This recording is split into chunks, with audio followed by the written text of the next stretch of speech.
am really, I don't even want to say excited. I'm just grateful that finally, and we were laughing about this the other day, because firstly, my favorite person in the entire world, my dream podcast guest, which is my sister, Sofia, who I've been asking for years, subtly, oh, one day we should podcast. Like, do you want to podcast with me? Would you come on my podcast?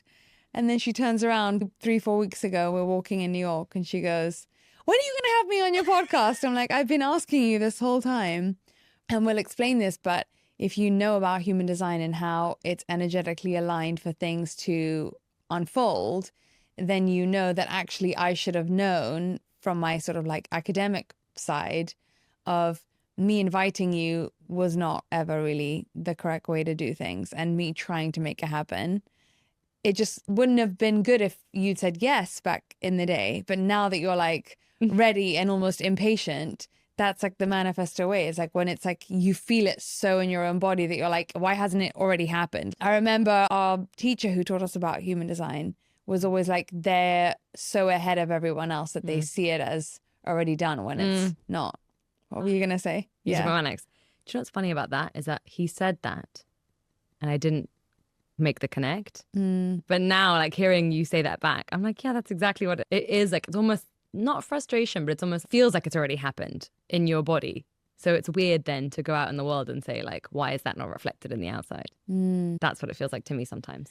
It's not like I'm frustrated. I'm just like, duh, you know? And by the way, the lol there is that all these years you've been saying to me, I was thinking this just as you're saying it, all these years you're like, oh yeah, why don't you come on the podcast? I almost like didn't hear it or believe it.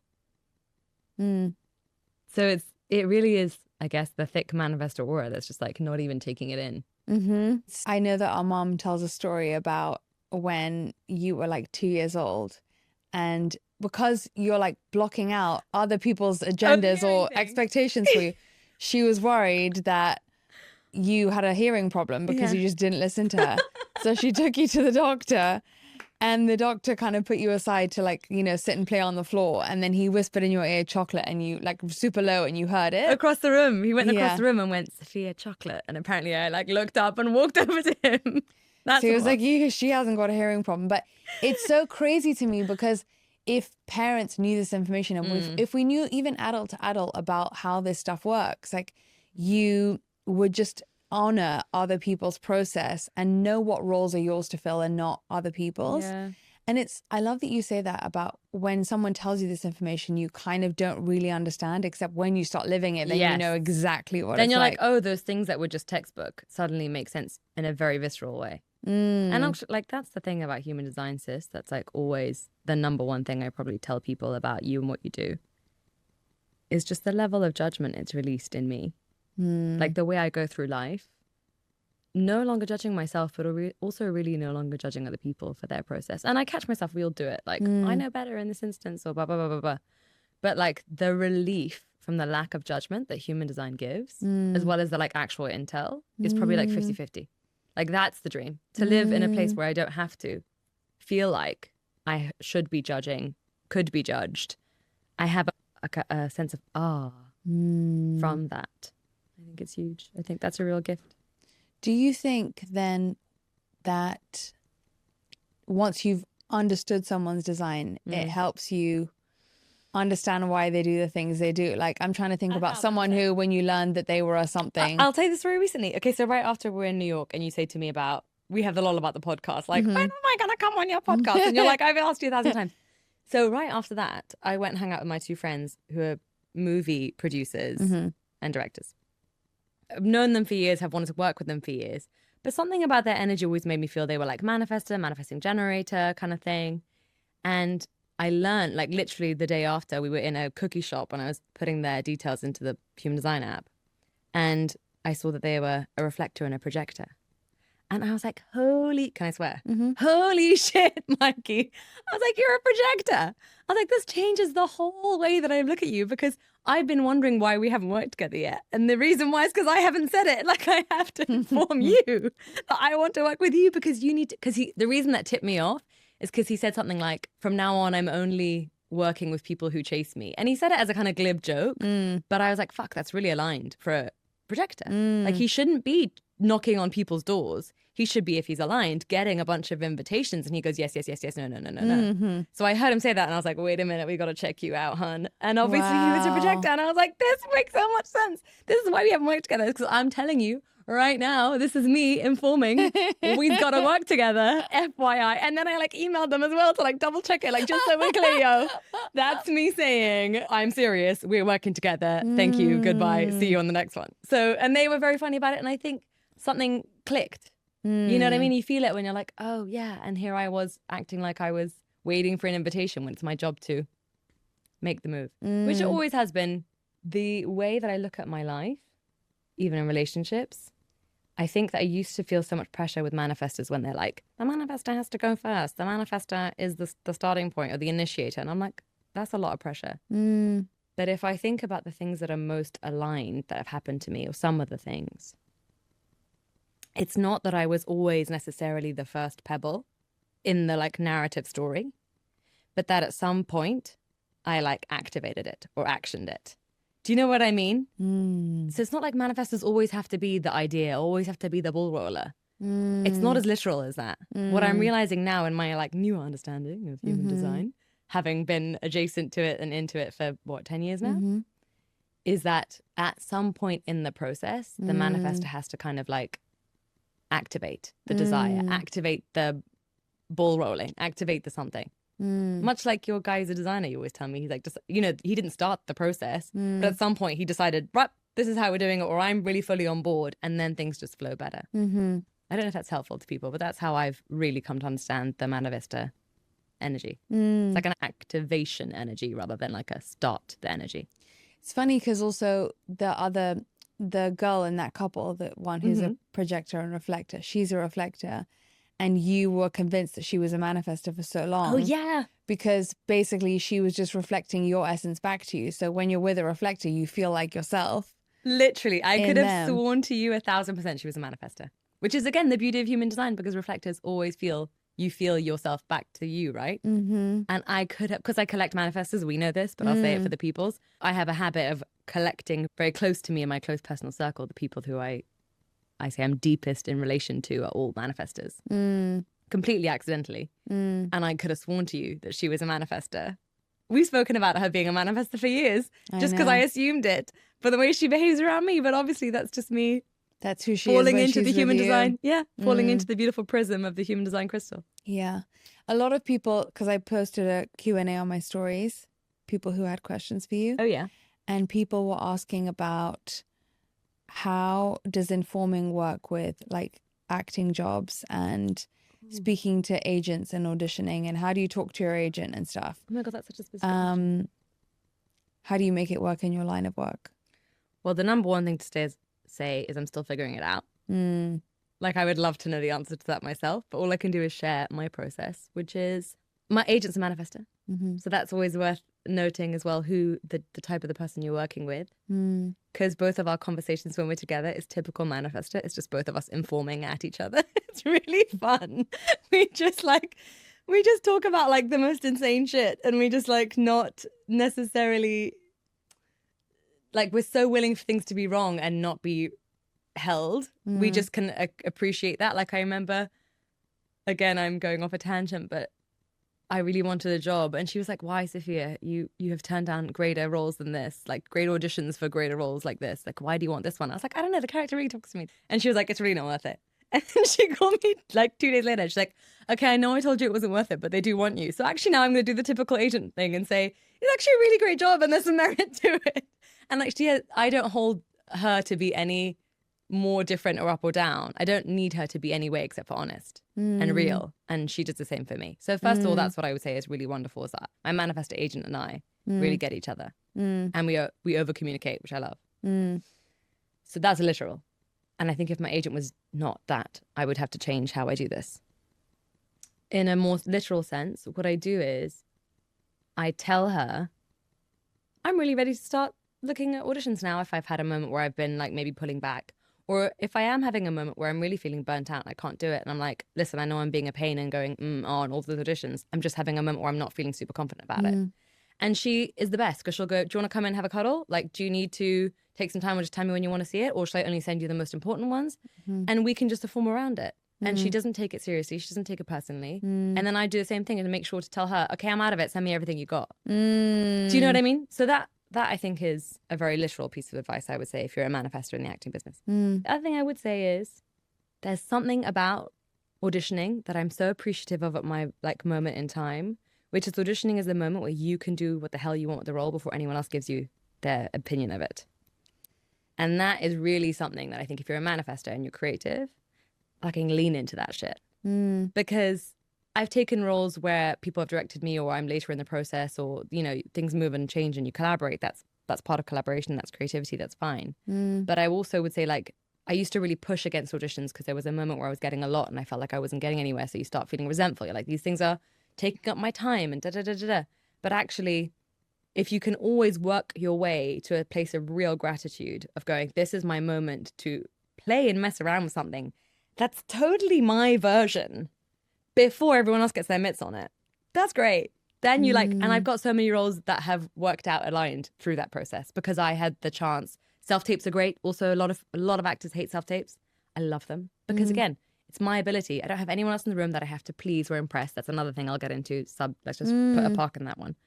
Where I can just play with the material, put my stamp on it before I hear anything else. So I love a self-tape. Also, if you can, ask for a self-tape. If you don't feel good, if you want the time, and it's a like in-person meeting, I always say, can I self-tape it? Self-tape first.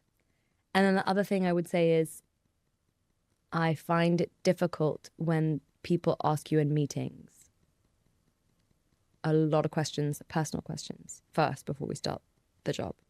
So sometimes I will try and kind of gently inform that I would like to do the job first and chat afterwards.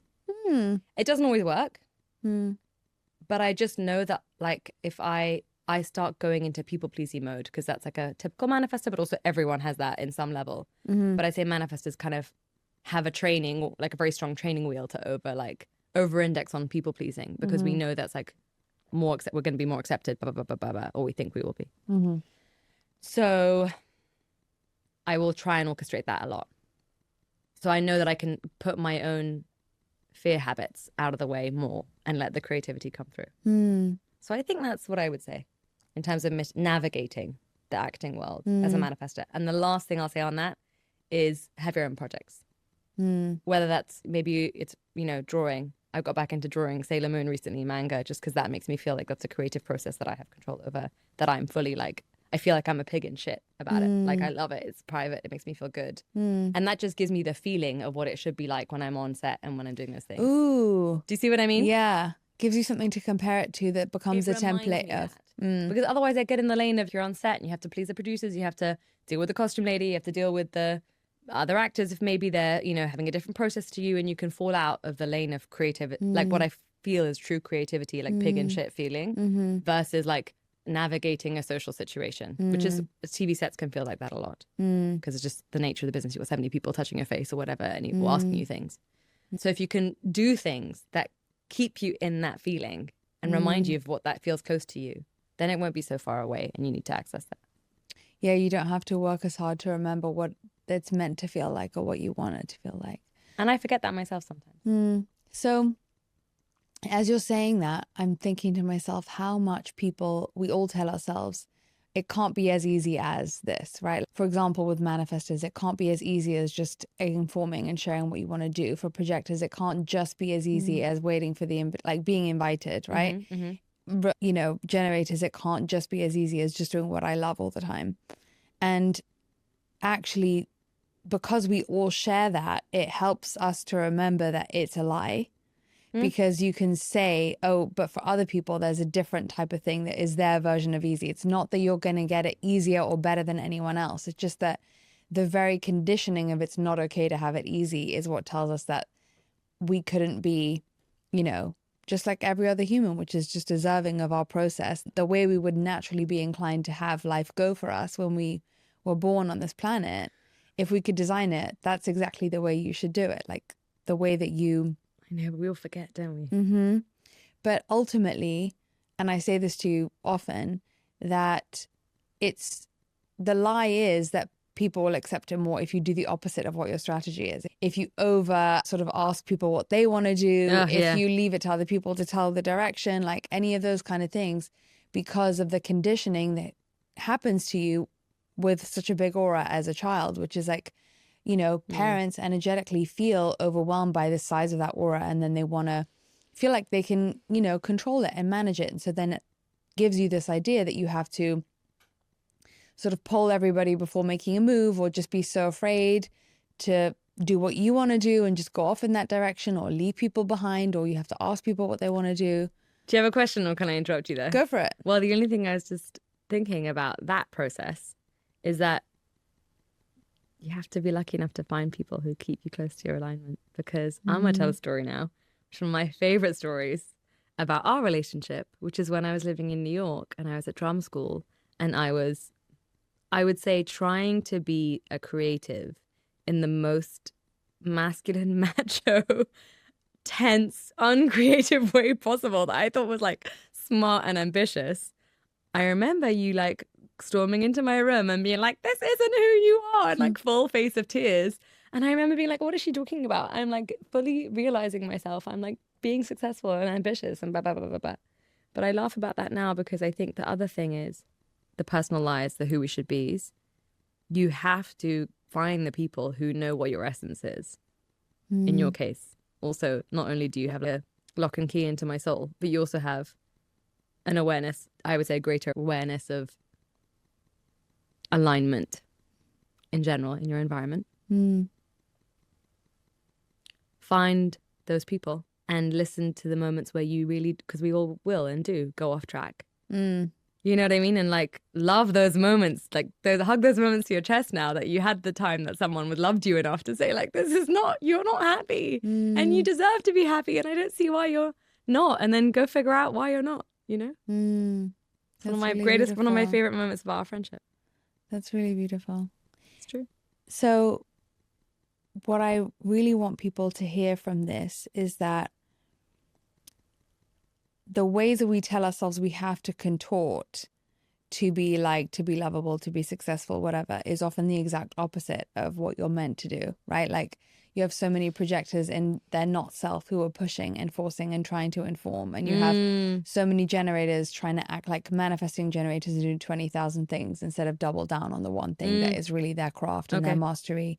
You have so many manifestors who are just sitting around waiting to be asked for things or asking people's, what did you say? Like polling people. Yeah. And our dynamic, just on the very like mundane level of like us making plans or like, what are we going to do today or whatever, historically, it never actually like vibes. If you're like, what do you want to do? Like, and you think you're being polite, but ultimately I prefer it. And everyone does. They just don't necessarily consciously realize that we're all feeling each other's auras. That's what human design is, the science of your aura and how it functions. I love that. Ultimately, if you tell me what you want to do, it kind of gives me not only so much relief and so much clarity, and it helps me kind of narrow things down, but then I'm also like, yeah, okay, great. I'll join for this part, or I'll come find you later or whatever.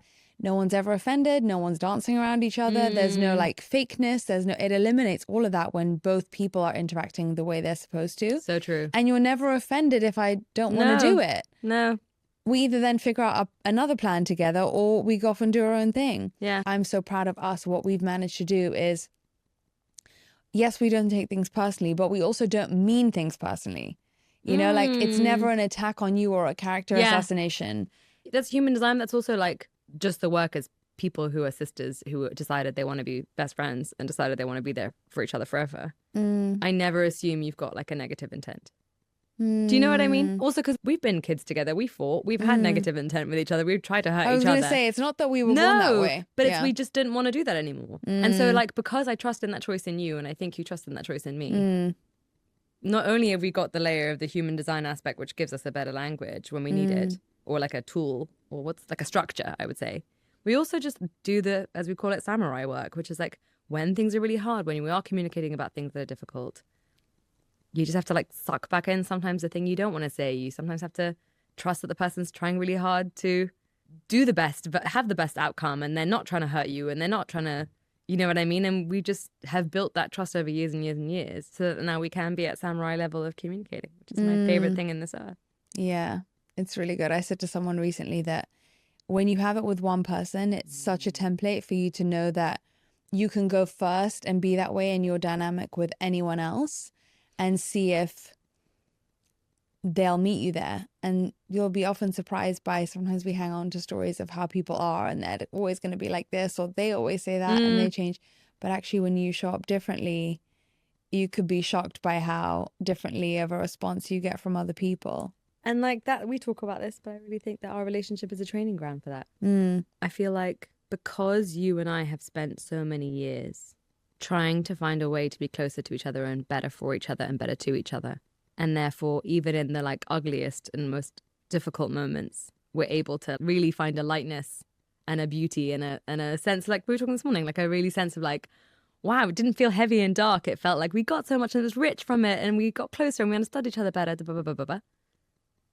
I now know, and Thibaut, my boyfriend, makes fun of me that he's like, you're so good at this. Like, how are you good at this? And it's because me and you have exercised and really tried and committed, done our 10,000 hours, for lack of a better word, in argument communication skills. So like, then I can do it better at work. I can do it better with my partner. I can do it better with other members of my family. Again, you may have expectations that they have a certain way of being and they won't be able to meet you there. But if you show up that way, it's sometimes harder to be the stronger one or to go first, but things start to shift around you. Speak about how hard it is to, sometimes harder to be the stronger one. In what way? Relationships? Just in general, like why do you think that it's hard for you or hard for all of us? I think in relationships first, there's a thing about Prince Charming Disney versions of things where, and I don't blame Disney. I love Disney. We know this. But I'm saying that there's a wonderful representation that because you love someone and because you've seen on screen that once you love someone, everything comes easy. That like, that means even in the harder times, the communication times, the times when you're both triggered or whatever, that like actually they're going to be the stronger ones and take the lead and be able to know how to navigate this better. The truth of the matter is it's not. I would say it's a really strong 50-50. Sometimes you have to be the one that's like, I remember when you felt this way and you reacted in a way that was less than beautiful. But because of that, I'm not going to sit here and punish you for it. Let me try and do the better version so that we can have a better version we all agree on and go forward from there. And then in terms of other lanes of life, how do I feel about it? Well, I don't know. How do you feel about it? Because I think you're the stronger one a lot of the time. In a lot of your relationships, a lot of your areas of life. Like you're my expander in a lot of these ways.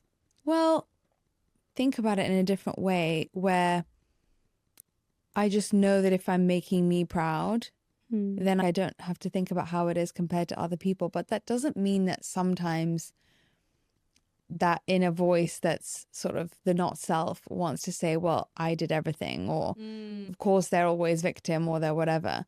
But I think both of us know now that actually indulging that voice doesn't really actually give you much reward. So it just kind of becomes not worth it more and more. It's like a lose-lose. You're like, I feel ick. Like, why would I want to do that? Yeah. The ick is worse. Ick is worse. That's it. That's the answer. It sucks to sometimes be the one who goes first and feels the stronger one. But the ick after, if you don't, is like way worse. Yeah. After like at a certain level when you tried it and tried it and tried it, you're like, actually, you just have to keep going.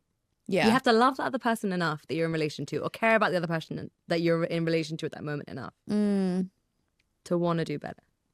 And I mean, what's incredible, what I've seen, speaking of expanders, and I've told you this before, that the way you and Thibaut are together expands me, because every time you grow, it makes you guys closer, and he always meets you there. And I'm sure vice versa, he would say the same. So it does happen. And I think it's so important to remember and keep these stories close, because there's so much talk in the spiritual and personal development world about how, you know, it's a lonely path, or a bigger life, smaller circle, those kind of things. And like, it's a lonely road. And it is in a way, because it's existentially lonely, where you realize that you also hear things like you were living in a simulation and it's all about you and it's your movie. So there's an existential loneliness maybe, where you feel like it really is, this whole thing is a dance between you and your divine or God inside you and, you know, the universe. And it's also true that there are some people, when you change a lot, where your paths diverge. But at the same time, if really the spiritual journey is about becoming more of those spiritual qualities, right? It's not about knowing more. It's about becoming more loving, becoming more open, becoming more warm, more understanding, more wise, more accountable to self, more proud of the way that you show up. Then those things should only make you closer to the people that you are aligned with. Yeah, so true. So it's a funny dichotomy, because sometimes I think the spiritual ego wants to believe in the separation of others. Like we often glom onto spirituality because it makes us feel special, but we have to just as quickly detach from the part of us that is using spirituality to feel more special than other people. And I think that's what our relationship always makes me knowing of, is that we all want to feel like closeness and equal celebration and not judgment of people. And if I know that it exists in one area, yes, then I know that I just need to do more work on practicing it in other places too. And it is possible, you know? That's such a formula. Like, it can actually be this formulaic as that. Mm-hmm. And also, it's worth saying at this point also that we didn't always have this relationship. Yeah. You know what I mean? Like, just to give the real, so people be like, how do we do that? Yeah. Like, the truth is, we didn't always feel so close and connected. I would say we always had a feeling that we should be somehow each other's greatest allies, but that didn't have that for a lot of our younger years, I would say, even though we are so close in age. And in a way, that's one of the reasons why I love you so much as a human, not just as a sister. It's because I see how much work you've done and how close you've I'm gonna start crying. How close you've come to the person you were always meant to be. You were always this angelic little soul. And, most of my young childhood life, I would have called you bossy and always trying to boss me around all the time. And the fact that I've seen how much you dedicated, and I'm not saying because you work in the spiritual realm. You're a samurai about this. Like, you are a surgeon. You are like this about everything you do, on the small, on the minor, on the way you communicate, on the way you show up in a room, the way you behave with people. You don't let any small instance let fly by you without you trying to show up as the best version of you. And that gift of being close to that, and then revealing through that the fact that I get to have the relationship with my sister that I've always dreamed and wanted that I could have. So it shows me that the riches and bounty is it's beyond anything. So why would I not want to do that work to get that same richness and bounty? The proof of the pudding is there. You're my proof of the pudding is in the pie. And vice versa. And I really believe we were talking about this yesterday, about something else, where if you probably spent time living with most people from that kind of a consciousness and desire, you probably would love them. For sure. We talk about compatibility so often, and there's a big part of it that's created rather than fated, in the sense that if you see the other person for who they are, i.e. know their design, and you know yours, and you both have the interest of wanting the other person to be their version of themselves, not the version of them that you want to be, you can not help but be absolutely benefiting from that, because you just get to witness a magnificent human. And a magnificent human, or on the way to magnificent, is so fun to watch. No matter what flavor it comes in, it's just, we want to be around all kinds of people who are being themselves. It doesn't matter if it's themselves as green or purple or pink. It's just, that's the magnetic force of what makes you want to consume what a human being is doing. Consume. I love that. You know what I mean? Like, drink in their essence. Yeah. Oh, that's so nuts, because I was just going to say the fizzy water analogy. Oh, go on, say it. Which I was having issues with, can I say who? Yeah. With my mom. I was going through a real moment where I was we were just bumping heads all the time. And I remember she was having a session with your favorite astrologer, Ruth, and they were waiting for a session, and I sat with her for 5 minutes, and I was just telling her very honestly what was going on. And she said the best piece of advice ever about relationships to me, which ties into exactly what you're saying. But she was you keep expecting your mother to be a large bottle of still water, when the truth is she's a small bottle of fizzy water. And it's you're always going to be disappointed with the small bottle of fizzy water if you expect it to be a large bottle of still. Mm. But if you know going forward that's a small bottle of fizzy, you really enjoy that experience. Mm. And so that just tied, the reason why that was so perfectly tied into what you're saying, you were making all the analogies about drinking and stuff. So I was like, oh, it's tied in. But also because you're right. You said everyone on the way to their magnificence is a joy to be around. Beautiful, poetic. But the thing is the only thing that's a problem is what we expect them to be like. Yeah. That's the thing that's getting in the way, or our own issues, or our own triggers, or blah, blah, blah, blah, blah, blah, blah. Honestly, the best piece of advice I've ever received, and I would say it shifted my entire relationship with mums. So you can just appreciate everyone for who they are without your expectation of what they should be. Yeah. Stopping that Which connection. can come from our own needs of what we expect someone to give to us instead of, true. perhaps where we need to show up differently, but also societally, people have these ideas of just from conditioning, like a man should do this, or the three things that all women want from a guy or whatever. And that really does seep in. That's constant brainwashing, for want of a better word, although maybe too strong of a word, but it's suggestive about who you should expect people to be rather than just witness them and decide if you want to have a close-up lens to them or maybe further away. That's the part that you get to choose. You get to adjust different things, like the types of ways that you hang out with them or the types of formats you interact with them in. Or just to say, you know what, we're just not vibing, and that's also okay, but without judgment of them being worse than you or anything like that. So it takes a lot of the charge away. I've said this before, that when I learned her design, my entire relationship with her changed. But even if you don't know people's designs, the reason why Ruth saying that to you was so powerful is because you are someone who loves to go deep. Oh, 1,000%. You said it to me this way: what makes you delight in other human beings is understanding like a part of their soul and a piece of their soul. And the thing that lights her up is like the daily chit chat and the who's up to what and who's doing things, and this like cute little story. It has like loads of detail in it, and she just delights in like the toing and froing of life. And so it's this assumption that everyone works the same way that we do that actually pains us, because you're thinking, why isn't she going deep with me? And then that creates so many other thoughts, like, does she not care enough? Does she not want to know? Is she not going, why doesn't she tell me about her day? Yeah. And both of us are like, yeah. And actually, like, the joy of the design of it all is, I remember one time we were sitting at lunch and I was telling her something about our relationship and I was going really deep, and she's really following me. And I really saw, because at this point we've outed that I like to go deep and she likes to go shallow. And I really saw that she was like struggling to keep up with me after like 3 minutes. And I was like, have I gone too far? Is this too much deep chat? And she was like, yes. And I was like, great, we can stop there. And it's like, so it felt like just such a nice thing to be like, okay, cool. We've hit the point where you're doing something for me. Let's switch in. Let's talk about, what are you doing later? And I still sometimes miss that mark. We all read the room wrong sometimes. But at least having that framework of how to love and appreciate her for who she is and anyone.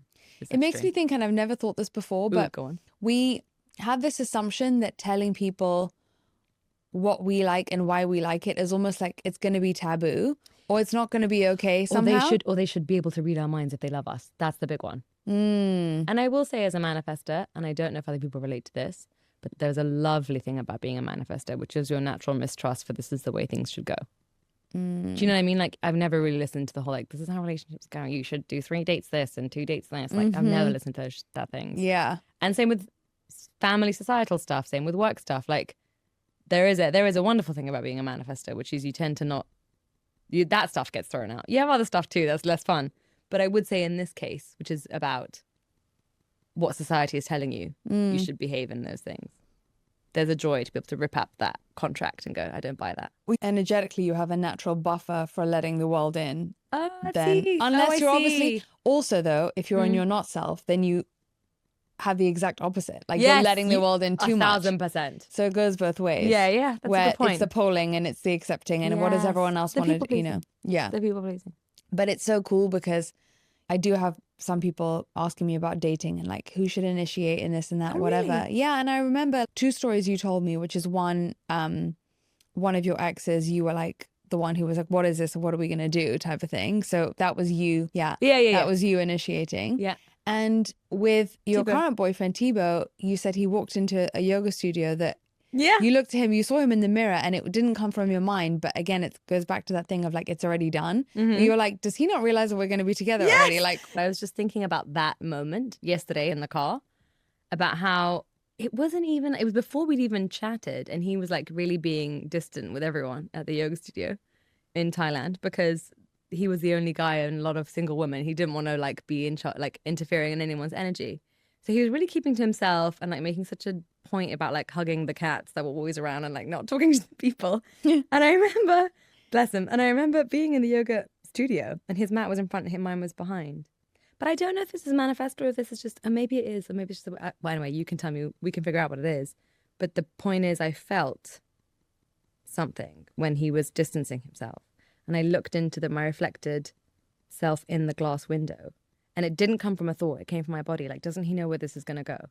Like, why is this happening? Come on. Like, and I remember feeling that thought and going, where the hell did that come from? Like, I haven't even talked to him at this point. Like, I don't know if I like him or not. But I just was like, come on, get with the program vibe. And it felt very body. It didn't feel mind. And I would say that in most of my relationships I've initiated. I don't think I've never waited for someone to say I love you first. I've always said first, I love you. Only because if I know I feel it, why would I wait? And it's so interesting because I think, again, societal conditioning says that that's the masculine role, but you don't do it in a masculine role. You just do it in such a like, you're such a loving big presence that it's bringing people into that you almost awaken it, or like you said, activate it. It doesn't have to be a masculine thing. No. And it's not initiating. It means that no one's coming to also match you there or meet you there or be able to hold you, because every time you've done something, he always holds. Yes, you know? 100%. And also I would say most people I've loved have met me there, you know, at that point. And that's what I mean. Like, it doesn't have to be you first. Like, you don't have to be, like, I've had exes who approached me before. I didn't approach them. But at some point when I felt that my urges are going there, I don't like hold them back or, you know, you say it, you trust it. That someone asked the question, what does an urge feel like? Is it in your body? And you just said it there, but it's like you just don't hold back. It's not that you have to pre-think about what your strategy is to make something happen. Yeah. It's about when you really truly feel something in your body, you say the thing then. You just express it. It's a self-permission slip to just say what you, in your case, because you're an emotional manifestor. We spoke about that. Say what you feel. Yeah. And not worry about how it lands, because if it's so integrated in you, you can't take any reaction from another person as meaning anything about you. It's just either that they are into it, they're not into it. It's all just intel, and you don't take it as meaning you're worthy or not worthy. No. So on that note, I would say something really worth, you should really go on about what you told me this morning about differences, emotional manifestor, splenic manifestor, or what was the other one? Ego manifestor. Because obviously I'm an emotional manifestor, so I only know my way. But I will say this about urges, and this is something that how I know urges are urges, actually from quote unquote negative experiences.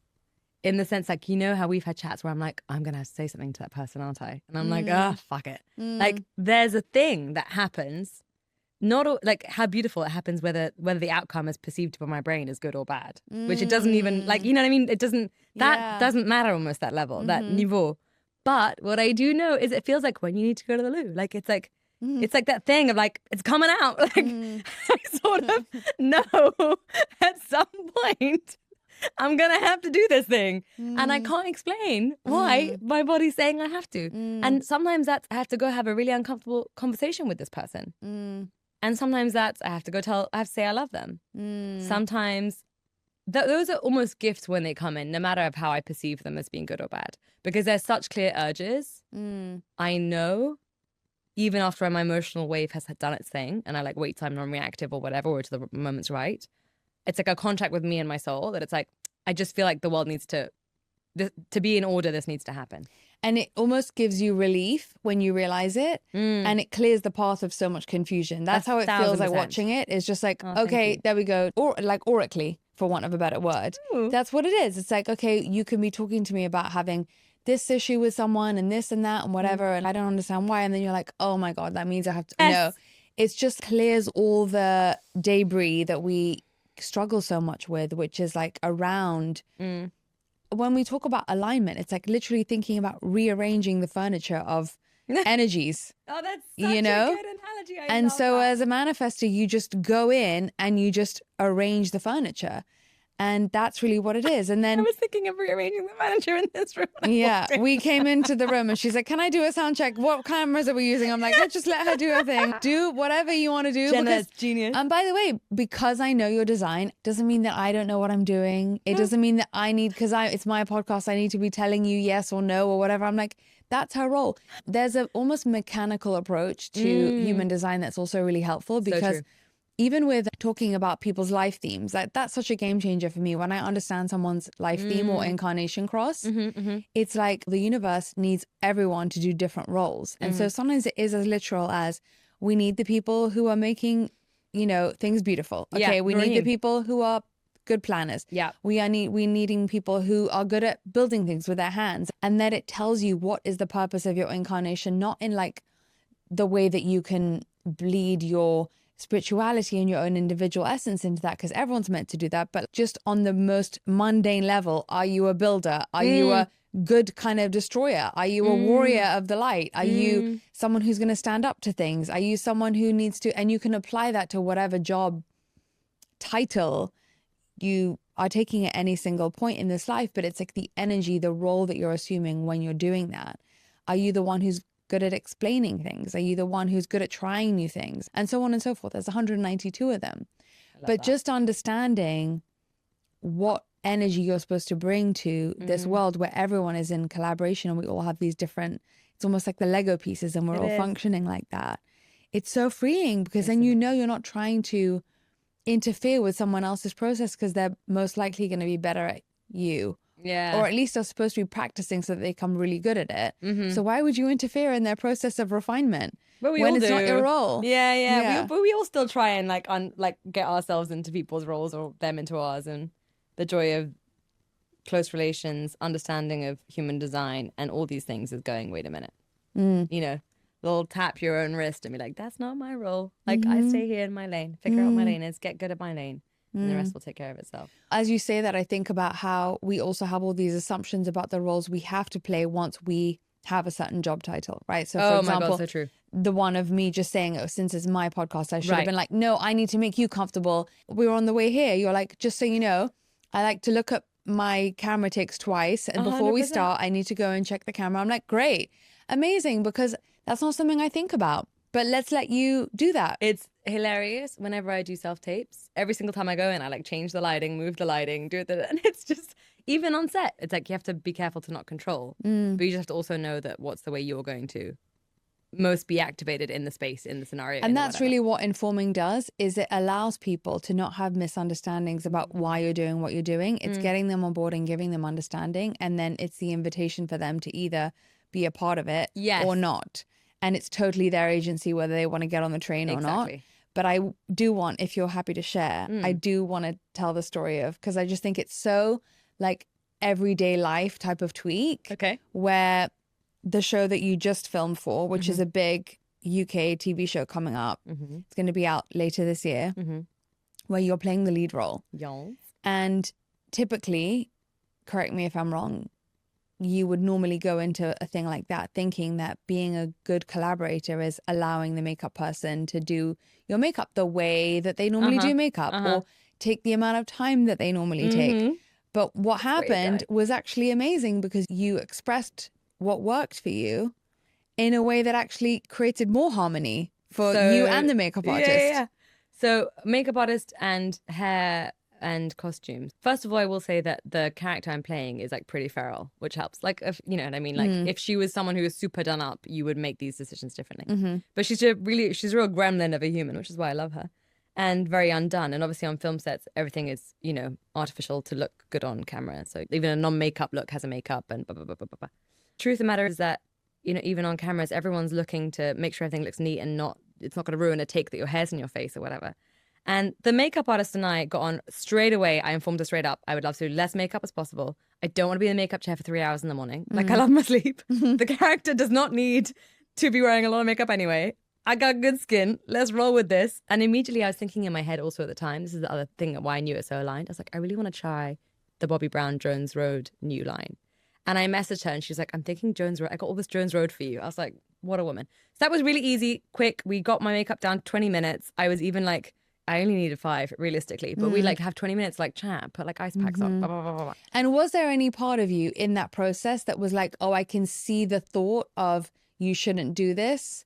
And what happened? You were like, I'll do this anyway. Do you know what? How did you inform How did her I without, get there? without making her feel offended? Like, what was your... The funny thing is I'd done jobs before where I've accepted someone else's makeup and I didn't like it for the character. And then the cost, the ick factor that we then talk about, the down cost is so much greater for you not speaking up. So I've done jobs where then I feel like on set, I'm not feeling super comfortable because the makeup doesn't reflect what I really want for the character. And ultimately, this is not talking about your personal preference, meaning you can't collaborate with other human beings. We're saying that there's certain things that life makes you feel strongly about that we sometimes, especially as women, I think, feel like we have to shy away from saying and talking about and adding to the part of the conversation, even if it means it takes time to rejig the way things are done, because ultimately, if something is really aligned for you, we have to trust that we live in a win-win-win universe where you don't realize that if it's doing something for your own alignment, it's never at the cost of someone else. Now, if we say it in a mean way or in a cruel way, or we take away someone's human dignity in the process, that's a different story. But that's where you learn and you get it wrong and you flub it sometimes, and you have patience for the fact that you probably had a few jobs that got you to this place where it worked this time. Well, it worked with her with the makeup, but I think the story you're thinking was my hair, actually. I was thinking of the makeup. No, I was thinking of the makeup. Oh, okay. Because I was like, oh, you can tell the story about the hair, but I was thinking about the makeup because I can tell that, you know, for so many people, including me probably, I would have been like, I don't know that I can be on camera without foundation. And who am I to say that that's going to look better, or that people are going to like, audiences are going to like that? Or I don't know, how is that going to be perceived, and how do I know better enough? Well, do you know, there's another very famous actress called Leslie Manville. She does all her makeup herself. Always, every movie she goes on to. So it is a precedent that I guess exists, but I guess you get fearful that you'd be called difficult or whatever. And I guess in this case, me and the makeup artist just figured it out very early on, and we were on the same page, and she's amazing. But you said it in a way that didn't make her think you were difficult. No, I absolutely was just like, let's get on the same page together. And she was like 100%. With the lovely hair lady, who is just adorable, at the beginning, I was not informing her. I think I informed her in my try and people pleasy way. So it didn't really come, like, I thought I was saying the words, but it didn't land. And again, my character is very feral. And then she would make it all look very neat, I think, because that was what the producers were telling her has to look good on camera, blah, blah, blah.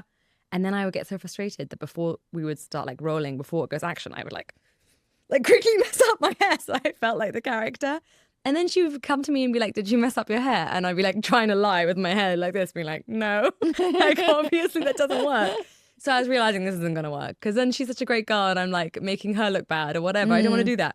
So I like bought her favorite snack and went to the trailer, and I was like, listen, I need to feel like this character, because otherwise I can't do the job. And I know that they're telling you that I have to look neat so that they don't feel like it worries messes up a take or whatever.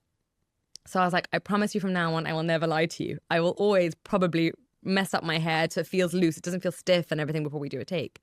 But also, I will never lie to you, and we can do it together. And so she would then do it and mess it up for me before a take. And then just make sure that because if I've messed it up, I can't see that maybe one hair's doing this. Do you know what I mean? And then she's annoyed because then people are like, where's the hair lady? Yeah. So we really got to the point where I was like, can we mess it up now? She'd be like, okay, let's ruffle it. And then we get to the point where I still feel like I'm giving the essence of the character that I want to feel like. I don't feel like I'm trussed up like a chicken. And she then is also like part of the collaborative process. And she's one of my besties. We get on so well from that. See? But it was just like figuring out the informing, which I guess I was still trying to figure out, because you can't inform in the same way with everyone. Yeah, it's so true. You can't rush the clarity on how to deal with a situation because it's like in your body rather than a physical thing.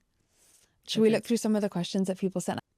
Oh, this is a sweet one. A mom of a manifestor and a projector. Any way I can encourage their relationship. That's cute. What would you say to that? Well, there's a real obvious one there that I think of, which is the otter hand situation. Oh. I don't know, the reference to this, if anyone cares to know what we're talking about, is that meme of the otter in the glass that's like giving its hand to people at the zoo, and it's like people who don't want to hug. I think as a manifestor, and also maybe this is just my specific design, like I love a hug.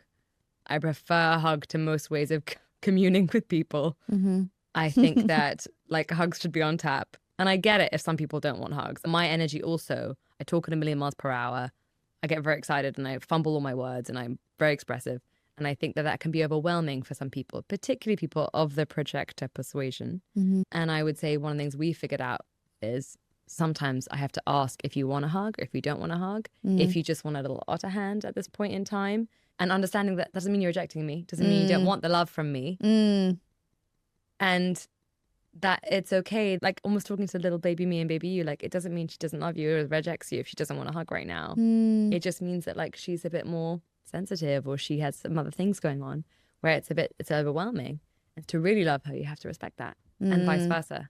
What would you say to a I'd say projected the child? opposite. I was going to say that the exact opposite is what I used to do with you, which is try to boss you around and tell you what to do. Oh, for sure. Without being invited, but also because energetically, like your energy was so big and bounteous that was kind of my way of, in a negative way, like participating in it or being part of it or feeling like I had some control over it because it was overwhelming when I didn't know what was going on.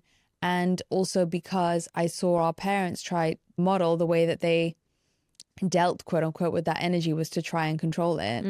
I sort of did the same thing. So that's a really big one, is that you kind of put wording to the misunderstandings of how each kid is working, and you just try to explain as a parent what's the actual dynamics that's going on, and then you encourage them to show up in the way they're supposed to show up. And then you also encourage them to not impose themselves on, assume that their sibling works the same way. So I think understanding the differences and helping the kids understand the differences is so key. And not assuming rejection. Yeah, exactly. Rejection through difference or comparison. Like it means you're not good or whatever. It's like you want to. And also maybe the similarities. Like there is a thing about projectors and manifestors, which both of us do not have the engine to do a million and one things in a day. We're both what's called open sacral. So that means we don't have a defined sacral chakra like generators and manifesting generators have. So our energy works in different ways. So if the mom is like a generator, like how sweet would it be to like tuck up those kids for an afternoon, like tea time in bed session, like show them that they can do those things, that the universe doesn't call that lazy. Like we were lucky that we had a mum who really encouraged us to rest and take rest and never shame it or judge it. But for other people, and I even deal with it for myself in different ways, where you start viewing yourself as lazy if you're not as productive or as quote unquote performing productivity in the way that other people do it. Yeah. So like finding the things that they're similar, they can like That's find so would be cute, no? sis. I love that. And also just realizing that the combination is really powerful. Once you like get rid of the fears and dynamics, the combination of manifestor and projector is super powerful. Yeah. And tell them that. Get them excited about that stuff. Yeah, you're so right. Yeah. I love it. You're my greatest advisor and seer of all things. You embolden everything you touch and make everything fun.